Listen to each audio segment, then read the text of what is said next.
Bom, meus caros, vamos lá e dar continuidade aí à nossa aula, né? Bom, eu quero mencionar a vocês aí as questões referentes ao Brasil e também ao externo, né? A Europa, nesse momento, entre 1570 e 1612. Mas dando continuidade àquilo que eu havia falado, já falando para vocês do início ali do século XVII, a um pouco da prosperidade de duas regiões do Brasil que se destacavam economicamente, o que não significa que todo o Brasil se destacava, lembra que eu mencionei isso? A prosperidade das regiões do Recôncavo Baiano e Pernambuco não se refletia ao restante do Brasil. Isso foi explicado anteriormente, eu volto a afirmar a vocês ali, temos que tomar cuidado com as generalizações, porque você tem a região centro-sul em uma crise econômica, ali muito forte, em situações de vários atos de corrupção dentro das câmaras municipais.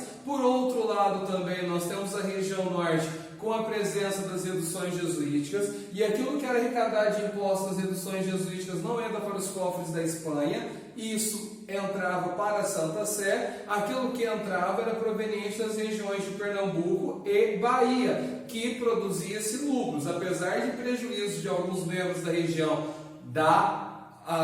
de Pernambuco, havia esse destaque ali que ainda nós temos uma demanda interessante na Europa, um mercado consumidor que aí queria consumir o açúcar, que não era considerado um produto ali de luxo, extremamente caro, que ainda dava condições, apesar dos problemas dos assaltos e tudo mais. Porém, a historiografia durante muito tempo analisou esta prosperidade, por isso que eu quero chamar a atenção. Tome cuidado na hora da prova. A historiografia durante muito tempo relacionou esses dados de exportação como dados positivos de todo o território brasileiro. Porém, eu especifiquei, tenha as duas visões na sua mente na hora ali de analisar a questão da prova, principalmente se você cair numa questão discursiva. Se você cair numa questão discursiva, tenha muita atenção. A questão teste, às vezes, pelo texto introdutório, acaba sendo até mais fácil de você aí responder. Bom, mas voltando para cá, e uma das coisas que eu quero falar para vocês é em relação ao Brasil, a invasão francesa que nós teremos em 1612, no século XVII ali. Eu quero falar para vocês aqui que o interesse dos franceses ao território brasileiro não estava apenas localizado ali, por exemplo, ao Rio de Janeiro, mas havia interesse ainda de fazer uma nova invasão. E os franceses fizeram a invasão ali à região do Maranhão em 1612, permanecem no Brasil ali até 1615. Conseguem formar ali fortes na região do Maranhão, conseguem formar ali um domínio da região do Maranhão até o leste do Pará, que seria hoje a região do Amapá, formando-se várias colônias com uma atividade econômica ali fundamental, exportando produtos, construíram portos na região e formaram todo um processo de colonização. Bom, esse ponto aqui, galera, preste atenção, eu quero falar para vocês que existe uma vulnerabilidade do território brasileiro. Por mais que a Espanha tentasse construir portos, por mais que a Espanha olhasse ali para uma segurança dentro das atividades relacionadas à cana-de-açúcar, existia uma vulnerabilidade extremamente grande ao fato que os franceses chegaram a ocupar uma área ali no norte do país extremamente grande, ocupando do nordeste ali do Maranhão, da cidade ali onde que eles irão fundar, que é a cidade de São Luís, que é em homenagem ao rei Luís XIII da França, né? O filho de Henrique IV, já que os interesses a ocupar essa área começam em 1594, não é por acaso. Para que vocês possam ter ideia, segundo os registros, desde 1594, os franceses faziam incursões na região do norte ali do Brasil e negociando, tendo um certo afeto e uma proximidade com os indígenas na região. Tanto é que eles irão estabelecer colônias, vão estabelecer cidades, gente, da região que ia dali de São Luís até o Amapá, tendo um fluxo direto ali para a região. E olha o tamanho disso, não é pequeno, é muita coisa. E para um período em que eles permaneceram, que no caso foi 3 anos, trabalharam pra caramba. Fizeram um monte de coisa, extraíram drogas do sertão, atuaram na cana-de-açúcar, plantaram ali algodão, levaram algodão para a Europa, iniciaram ali alguns plantios de cana-de-açúcar e utilizando a mão de obra indígena. E olha que ponto fundamental. Porém, o que acontece? Havia pessoas no Brasil também que olhavam ali como o território brasileiro sendo o território português, e a atuação dos espanhóis ali no território brasileiro, ela seria provisória. Isso estava muito ligado a latifundiários da região de Pernambuco, que mantinha ali um respeito com a propriedade portuguesa, por mais ali que se apresentasse infinitos problemas com os portugueses, daquilo que eu já mencionei a vocês nas aulas passadas, havia um reconhecimento da titularidade da propriedade. Isso existia entre os brasileiros ali, por isso que não dá para a gente ficar generalizando as coisas ali. Por mais que você tivesse brasileiros, fazendeiros, tivessem putos da vida com ali Portugal, apoiar a Espanha também não seria uma coisa muito legal, porque as suas mercadorias não estavam chegando e você tinha necessidade ali da presença holandesa. Então o acordo ali, quando estava ali anteriormente, era muito melhor. Fora isso, a vulnerabilidade, os assaltos já mencionados. Bom, então, nós temos um grupo ali de fazendeiros portugueses que reúnem em tropas, juntamente com as tropas do exército português que estavam em Pernambuco, e vão até o Maranhão e expulsam ali da região do Maranhão, de São Luís. Quem que eles vão expulsar? Os franceses, né? Então a expulsão dos franceses ocorre devido às ações das tropas portuguesas e pernambucanos que atuaram no local ali expulsando os franceses, para manter o processo de propriedade e evitar ali que os franceses possam voltar e dominar a região. Tiveram-se toda uma preocupação ali os pernambucanos, juntamente com as tropas portuguesas, de que se constituírem na região grandes fazendas de cana-de-açúcar, ou até mesmo ali ligadas à produção de algodão, e ocupar aquela área dando um sentido ali de propriedade ao local. Então ali, se você está residindo, você está morando naquele pedaço, você também tem um mecanismo de defesa daquilo. A grande questão é que os custos desse empreendimento acabavam sendo extremamente altos, né? Porque você já tinha um custo lá da região anterior de Pernambuco, e aí muitas vezes esses fazendeiros, eles acabavam ampliando as suas posses para a região do Maranhão e mantendo ali, até essa nova região gerar lucro. Demoraria-se aí um determinado tempo aí. Porém, até aí a situação, a relação de lucro, de apresentar dos lucros da região de Pernambuco e Recôncavo Baiano, se mantém, apesar de você ter oscilações nos resultados, muito por causa da expulsão de alguns cristãos novos do Brasil, devido às incursões jesuítas, devido ali às visitações do Tribunal do Santo Ofício do Brasil, como também nós tivemos ali a perseguição desses cristãos novos através dos próprios ali latifundiários brasileiros. Rolou um recalque ali, não tem como, viu? Você está vendo um prosperar e você não está prosperando.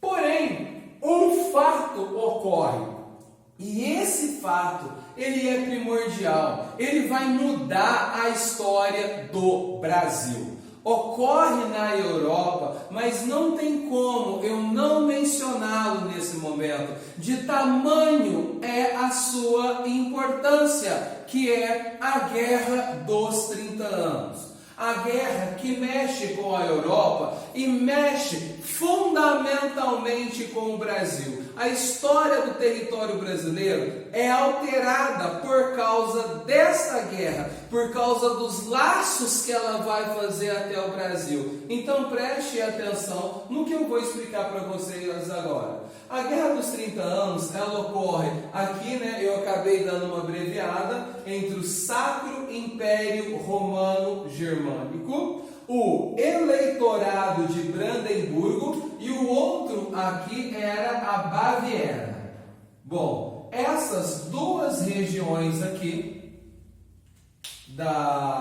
são regiões do Sacro Império. Então é uma guerra interna a primeiro momento dentro do próprio Sacro Império Romano Germânico. Bom, o Sacro Império Romano Germânico, nesse conflito, teve apoio da Espanha, devido ali aos laços familiares com a família Habsburgo. Por outro lado, a Baviera e o Eleitorado de Brandemburgo tiveram apoio do Império Sueco, da Holanda e da França.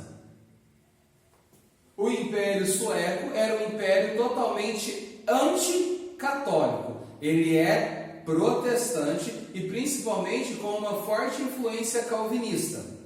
A Holanda vinha com aquela situação da liberdade religiosa e com uma mágoa muito grande da Espanha, que ali ainda tentou tomar parte do seu território em 1609. Após a Holanda vencer o conflito em 1581, em 1609 a Espanha volta a tentar contra a Holanda ali e é derrotada mais uma vez em 1609. Então, quer dizer, havia uma marca ali que já era presente de um bom tempo, desde lá de 1559, conforme relatado nos vídeos passados, A França aqui não é protestante.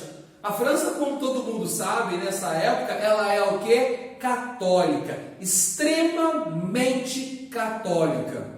Ô professor, se ela é católica, por que ela não está do lado do Sacro Império Romano Germânico, que é católico, e nem do lado da Espanha, considerado o maior país católico da época, se posicionou contra? Bom, é aí que estão as questões.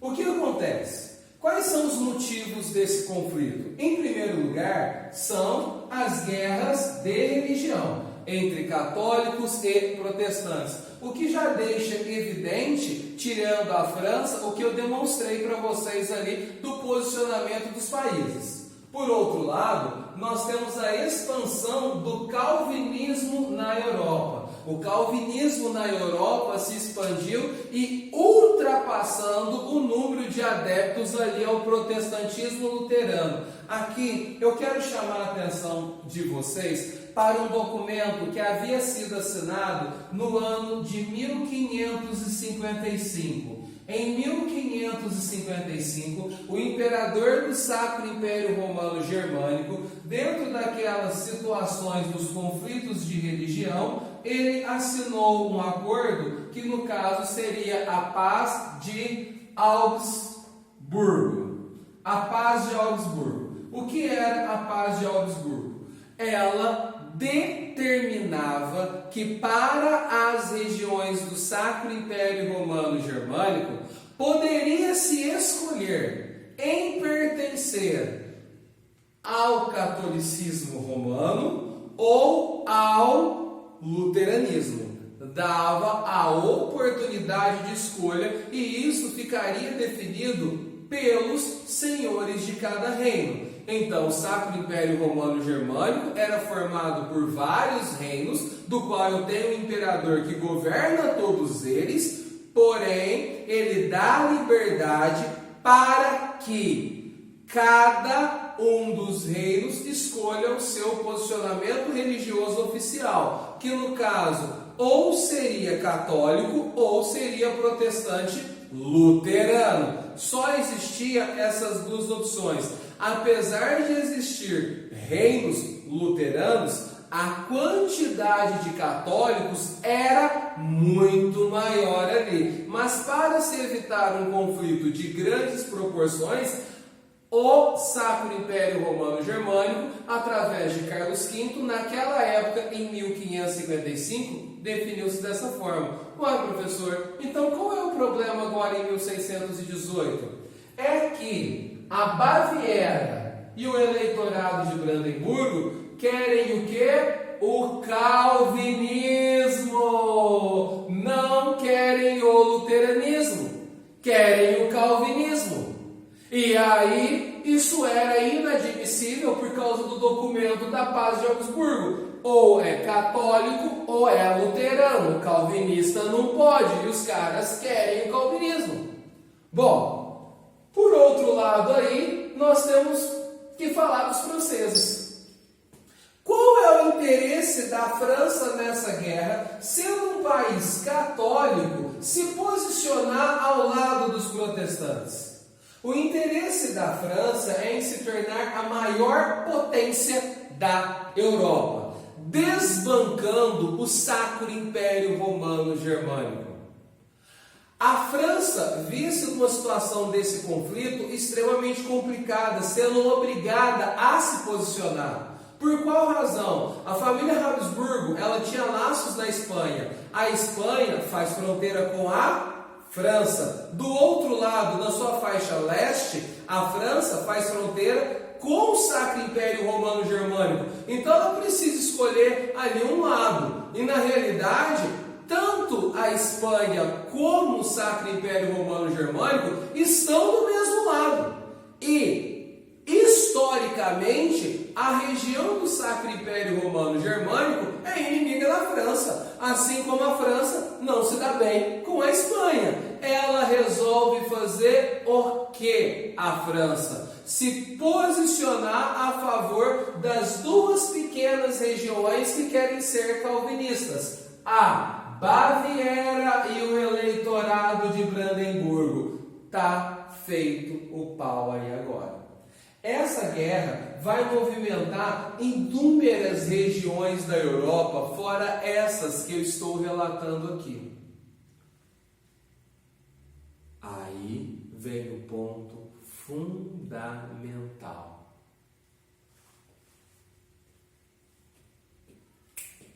Meus caros, qual a consequência do início dessa guerra para o Brasil? O caos econômico total. Todas as áreas brasileiras entram numa baita crise econômica. Por quê? Inclusive o recôncavo baiano, professor, inclusive Pernambuco afundou. Gente, Pernambuco foi a desgraça. Pernambuco se regaçou inteiro. Recôncavo baiano e Salvador do mesmo jeito. Sabe por quê?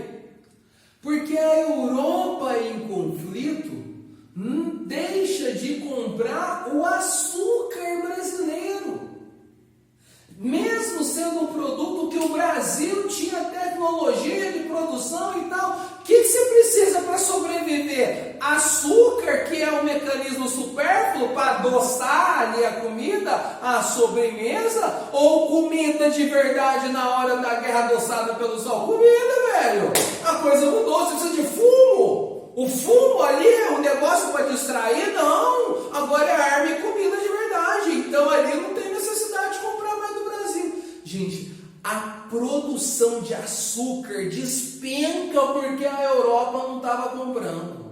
O que leva aí ao caos total. E aí todo mundo tenta se sobreviver do jeito que pode. O endividamento ali de fazendeiros pernambucanos vai se tornando uma coisa gigante, porque não conseguem pagar suas contas. E também agora você tem ali uma presença mais enfática, sabe de quem? Da perseguição, olha só, da perseguição dos jesuítas aos cristãos novos. começa a perseguir os cristãos novos ali e matar esses caras começam a fugir do Brasil, porque se torna uma situação ali de guerra. Os cristãos novos ali, eles não se posicionaram, mas ali eram perseguidos, pois eram chamados de não ser católicos. E ali você está tendo uma guerra que vai influenciar direto no Brasil. Sendo perseguidos, esses caras vão embora, começam a fugir, abandonam suas fazendas. E outra coisa também, os prejuízos que estavam tendo ali em Pernambuco, agora se tornam constantes, porque você não paga as dívidas. O cara não consegue pagar aquele cara que vai vigiar os escravos.